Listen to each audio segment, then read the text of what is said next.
Sometimes in the evenings, when the sun has already set and the moon has not yet risen enough to completely flood the sidewalk with moonlight, I stand at the window of my room, which overlooks an untended and densely overgrown square that looks more like a miniature park. I am standing there ordinarily with an extremely vague and yet rather obvious purpose that I just don't have the courage to fully grasp yet. I listen for sounds, absolutely any sounds, and never hear what I expect, but it's probably for the best. The darkness gives me a vague fear and a crushing sense of insecurity, and the faint echoes of sounds that sometimes reach my ears during the night keep me awake afterward. My head literally boils and swells with it all. Perhaps I should introduce myself.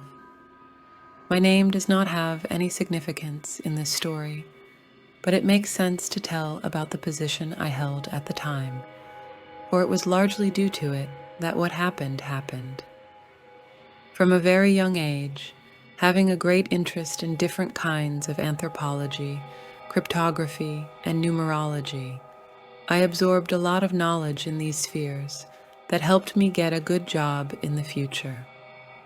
I found employment as a warehouse sorter at the British Museum, the museum that houses the greatest collection of materials on the subject that occupied me so much, and I'm afraid it still does. I had little work to do, and even that was my pleasure, for it consisted solely of examining and classifying all sorts of artifacts and relics collected from all over the vast globe and brought here to the British Museum. It was a truly fascinating endeavor, considering how many folios of various kinds I had to read, and how many imperishable legends, older than our planet itself, I had to unwittingly learn. But alas, the things of special value that I have not yet come across, and no wonder, because they were taken to a different warehouse, where there were objects, relics, and artifacts that required more detailed study than just a superficial glance, no matter how accurate they really were. Nevertheless, it was through my hands that such opuses as Prin's Mysteries of the Worm, von Juntz's Nameless Cults, Count Derlet's Cults of the Ghouls, and even Tat Aquadingen and the Necronomicon of the mad Arab Abdul al-Khazred himself passed. In many ways, it was my deep knowledge of the occult that came from these books that led to the event that brought about the terrible catastrophe, the results of which are still my nightmares and occasional auditory hallucinations.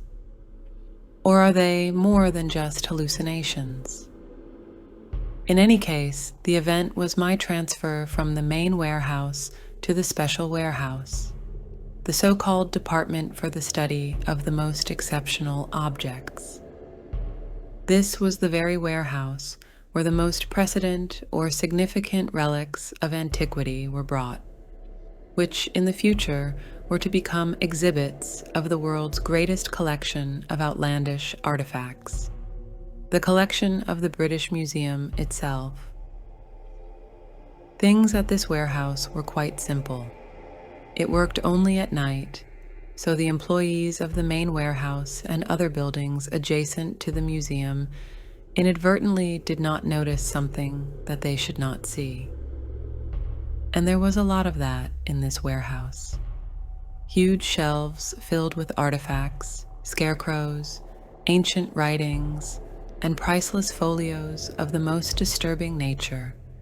It was not easy to get used to this atmosphere, but my fondness for all sorts of occult sciences helped me to see it as a rather obvious, but nevertheless rather big, chance to seriously increase my knowledge in the areas that fascinated me so much. But alas, it was not all that easy. I had almost no time to study the objects stored here, for it was completely occupied by work. Who would have thought it? But these kinds of anomalies in our world are so common that the warehouse receives new samples every day.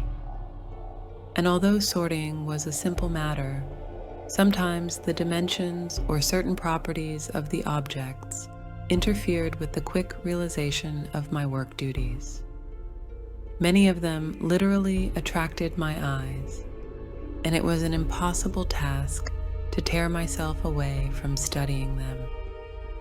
When I did manage to take the time to really study a subject, I was always pleased with the results.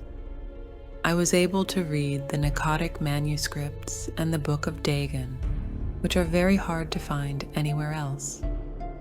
But the books are only a fraction of what I have seen.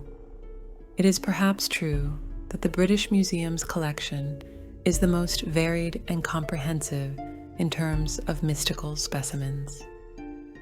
So work became my main hobby as well, for it was impossible to guess what would come in for sorting the next night. And although my sleep schedule was completely destroyed, I never once regretted the fact that the warehouse was only open at night. What was in it was truly not meant for the eyes of mere commoners. But one night, things went a bit off the rails. There was no sign of trouble, as there always is when something of a mystical nature happens. I was doing my usual work when one of the people in charge of the warehouse came up to me and informed me that I was working alone that night as my colleague was ill. I was perhaps not too disappointed, for I did not talk to him very often, and his presence was not necessary for my work. For the most part, we worked separately, only occasionally crossing paths to clarify important work issues, which fortunately were usually few or non-existent. When he finished, he added that today the most interesting object would arrive at the warehouse, and that I should carefully study the documentation that would arrive with it before determining which section it would go to. Indeed, by 1 o'clock in the morning, a massive box and a pile of papers attached to it had arrived at the warehouse. I began to study it without wasting time, and I didn't notice how quickly the time flew by while I was reading. The documentation was truly extraordinary.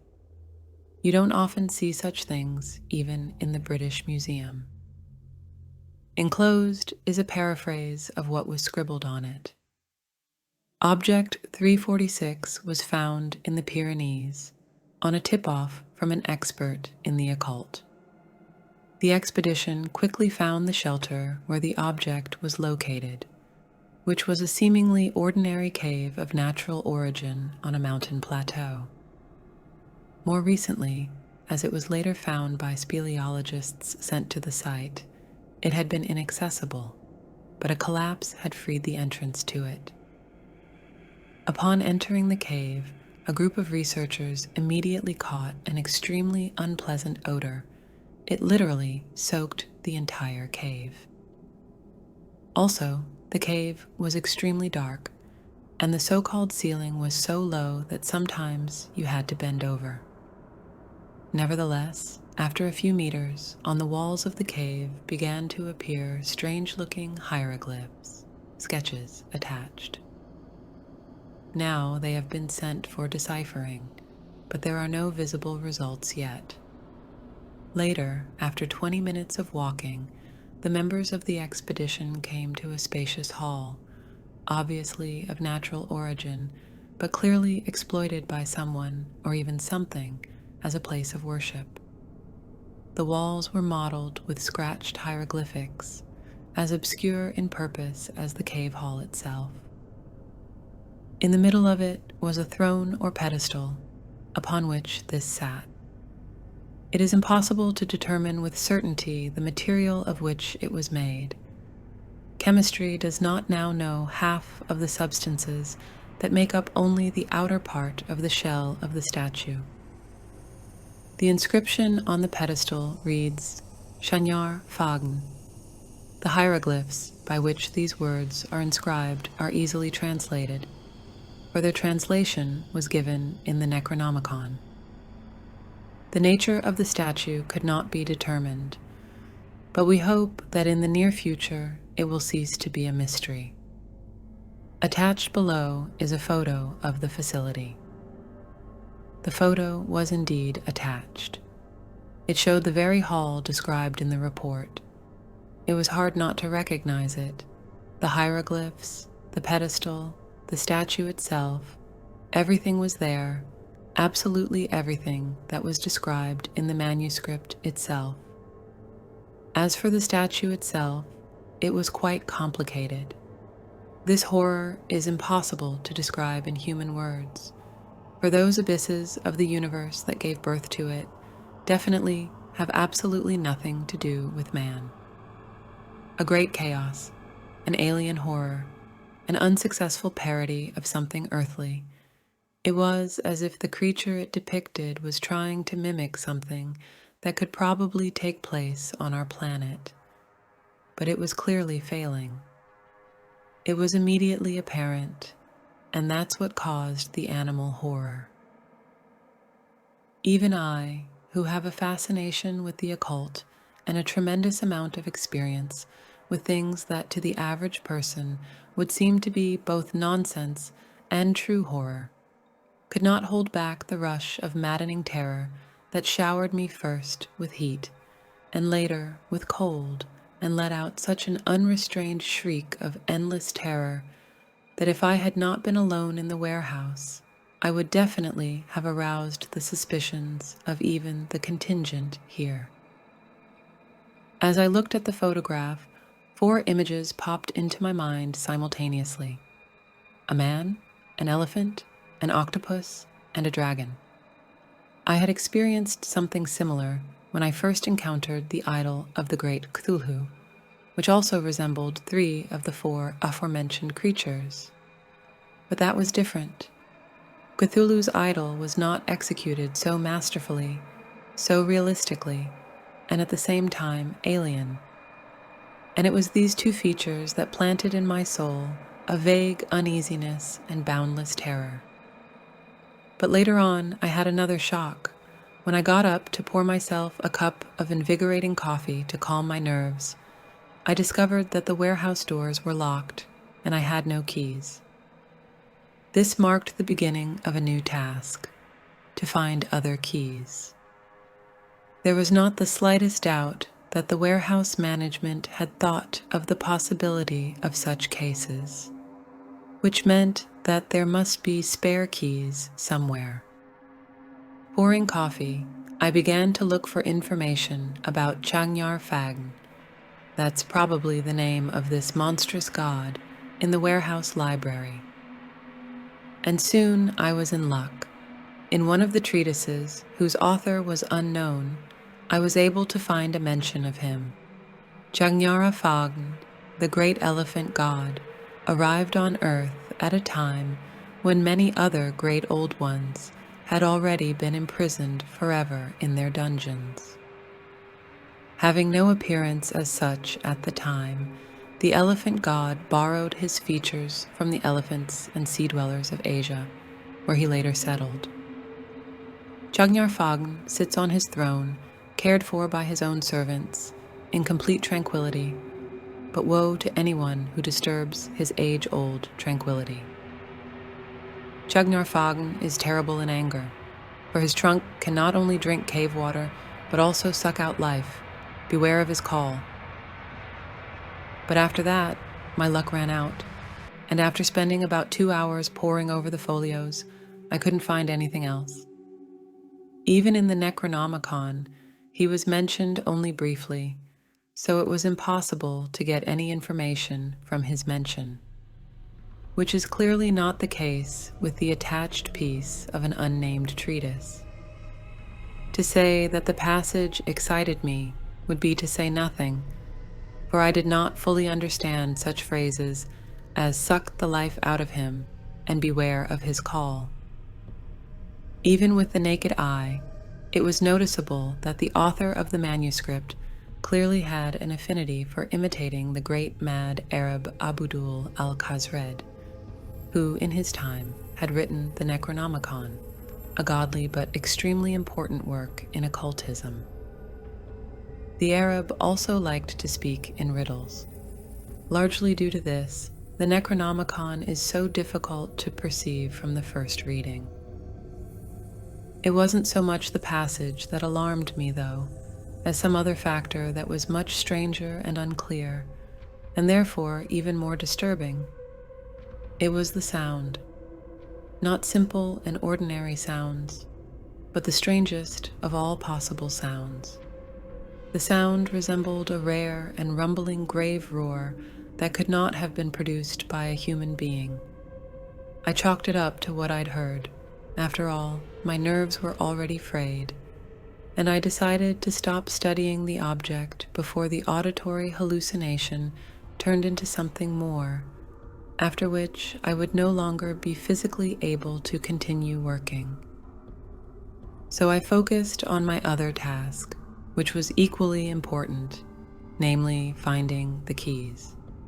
The first thing I did was go to the small office my colleague and I had set aside for personal records and storage of necessary personal items.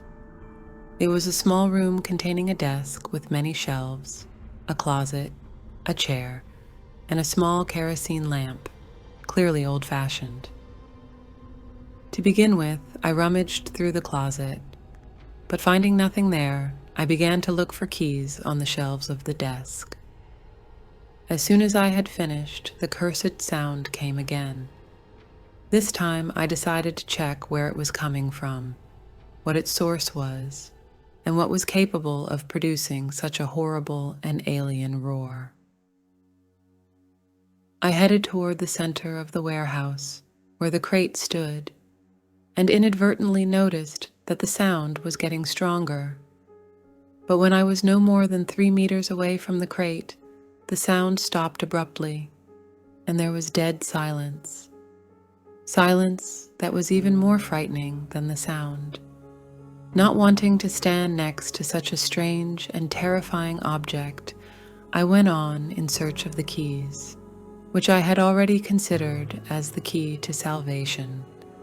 Because then I thought that if I stayed in the warehouse for another hour, and 3 in solitude, with such a disgusting, though imprisoned, massive wooden box object, I would certainly go crazy. But where should I go to look for it? The warehouse was rather limited in size, and apart from the office, the restroom, the main room, and the library, there was nothing in it. Therefore, I should look in the main room, the place where I am now.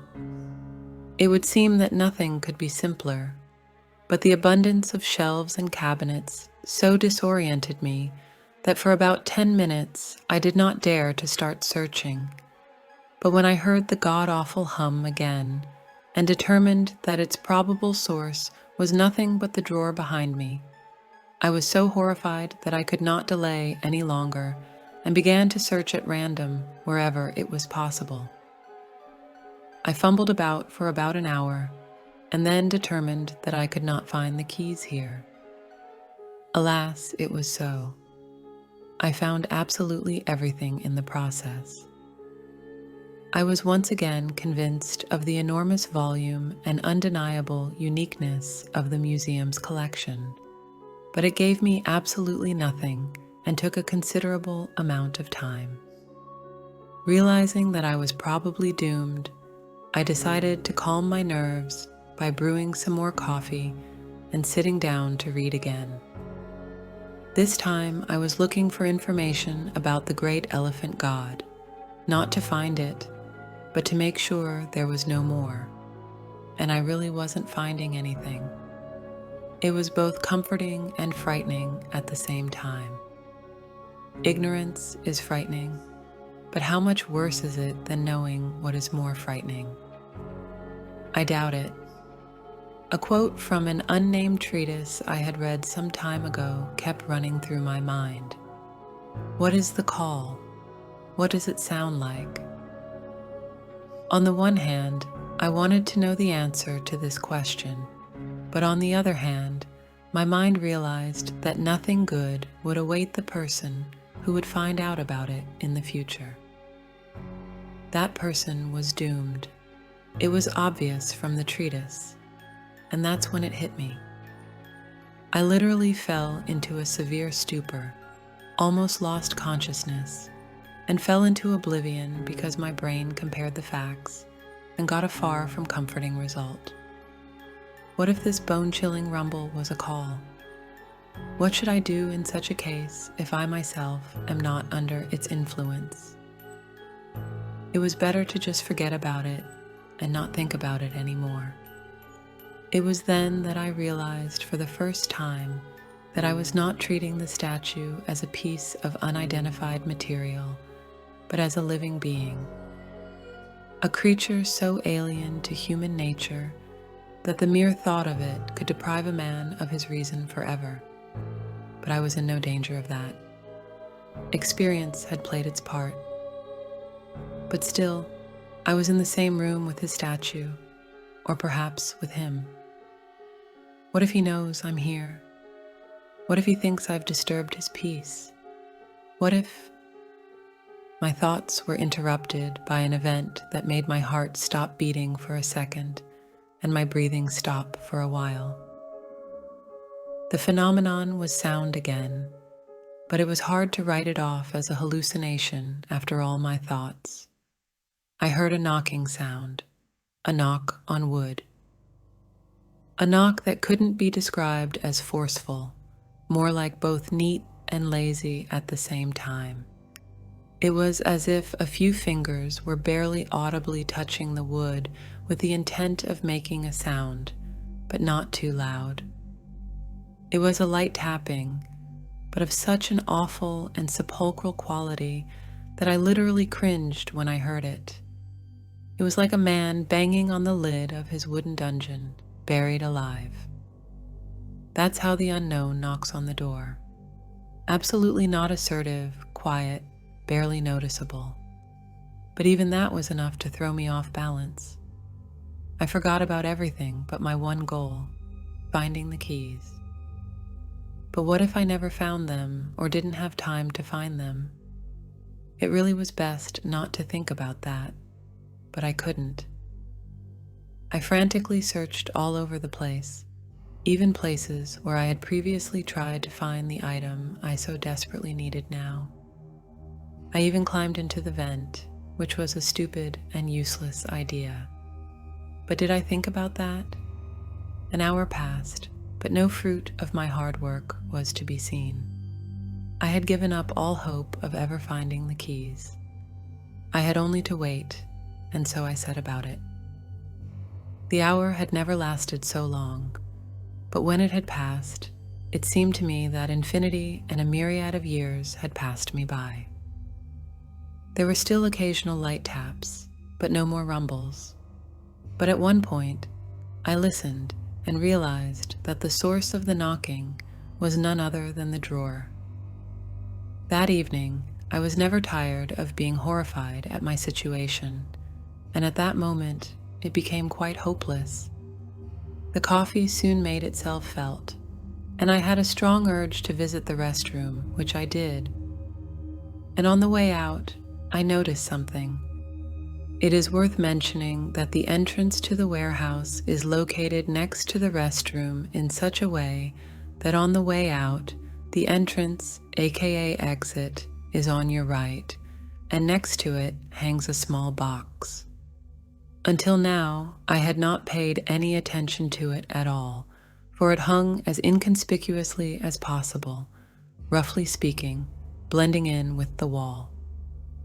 But now, more out of curiosity than out of hope to find anything there, I opened it. And my joy was unbounded, for I found there nothing but the keys. I thought I was saved when I heard a sound from behind me that threw me into a terrible stupor. Once again, I froze, holding the keys in my hands. It was the sound of boards breaking. They were literally crumbling under someone's diabolical pressure, bending, cracking, and finally falling to the floor with pops and thuds. The sound came from behind me, and when it finally died down and the last board landed on the dirty concrete floor, there was a new range of sounds. It was a rumble, the same terrifying rumble of endless universal horror. But this time it was heard much more clearly, sounded much louder, and was much more evil, if words that denote human emotion can be applied to it, for it had absolutely nothing inherent in it that had anything to do with human beings. The whole room literally shook with a hum, the unknown vibrations of another world plunging it into an endless chaos of foreign origin. The room was practically vibrating in an alien, agonic rhythm, the likes of which do not and should not exist on our planet. Coming out of my daze, I drove the key into the keyhole and literally kicked open the yielding door, which was now unlocked. I almost lost my balance as I flew out of the warehouse, but I had never been so tense that I was able to stay on my feet quite easily. I ran past the museum building, past the night streets of sleeping London, past the places I'd known since childhood, but I didn't notice them. I just ran, not paying attention to anything, for my thoughts were far away from here, far away from these streets, this city, this planet, and even this world. I reached my house rather quickly, though I had to cross about 5 blocks, which is not a short distance at all. When I got home, I went to bed, and the next morning I quit the museum and burned everything that connected me with the occult sciences, folios, and more. What I was sorry to burn, I donated gratuitously to the collection of the British Museum, the greatest collection of mystical artifacts in the world.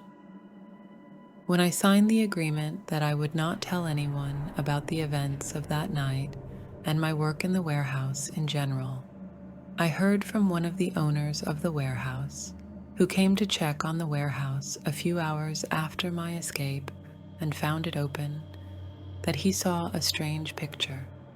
The crate was indeed torn to pieces. A throne was visible on its ruins, and everything around was soaked with a terribly strange and unpleasant, acrid smell.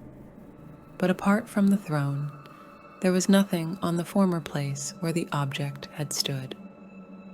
Absolutely nothing. The statue itself was gone.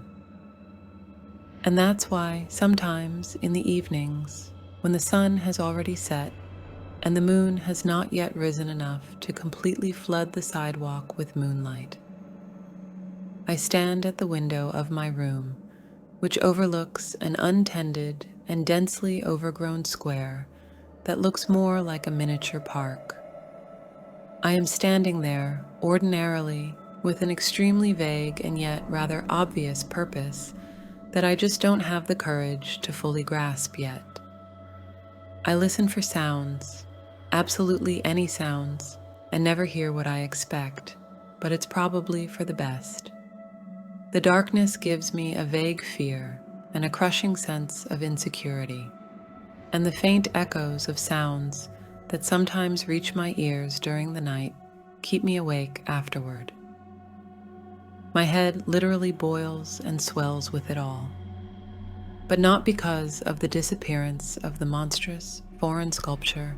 I do it, or rather, not only because of that. It's not the only thing that has lodged words in my mind that I will never forget again. Jagnar Fagn sits on his throne, cared for by his own servants, in perfect tranquility, but woe to whoever disturbs his age-old tranquility. Jagnar Fagn is terrible in anger, for his trunk can not only drink cave water, but also suck out life. Beware of his call. These last words frighten me more than anything else, and for good reason. For as I, possessed by panic and a devilish hum, turn the saving key in the keyhole, In the midst of this terrifying hum, I heard nothing but a set of fully articulated words that I had been so accustomed to hearing in my long life, words that were so familiar to me, and no wonder, for together they formed my own full name.